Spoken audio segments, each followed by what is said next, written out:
مرحبا بكم من جديد في التاسعة سبور. هل النادي الإفريقي في أزمة؟ هذا تقرير ثم نعود.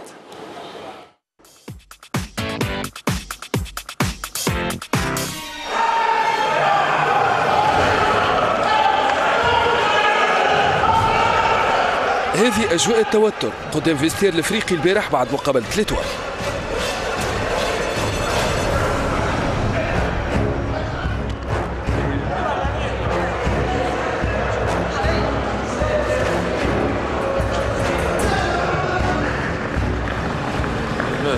شوف خالد خلنا نسأل.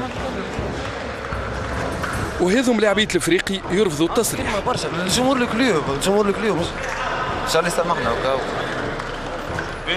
بلال جمهور الكليوب راهو مش نحن بلال عاش خويا انت تعرف والله هو ممنوع.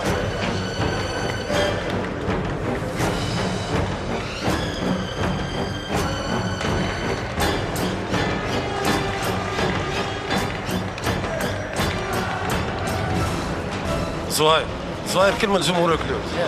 ايش بعد الدربي شنو صار؟ زهير كلمة جمهور سمحنا.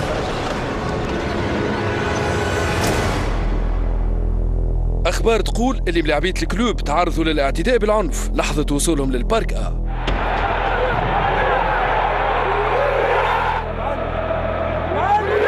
النادي الافريقي بعد الفيكتوار في الدربي ما عرفش الانتصار في 3 مقابلات الأخيرة.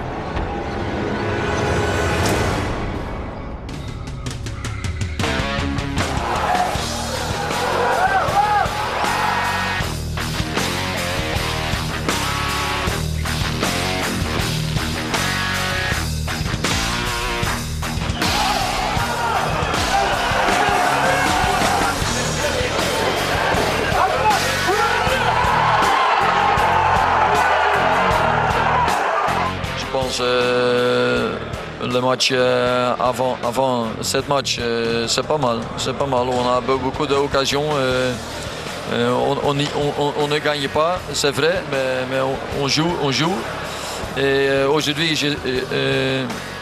je pense que c'est pas comme avant. Je cherche la raison, peut-être, mais il n'y a pas une excuse. واليوم نتسائلوا هل دخل النادي الافريقي في ازمه نتائج بعد الازمه الاداريه وموجه الاستقالات؟ مالكش الغلطه من سليم، خل تظهر من سليم، خل نقولوا له منه هكا يا خويا انت اعمل لجان ما عادش تتدخل في الحكايه هذه. المسؤوليه معناها هي تجم الناس كلها، احنا في جمعيه، والجمعيه معناتها بالنسبه لنا اللي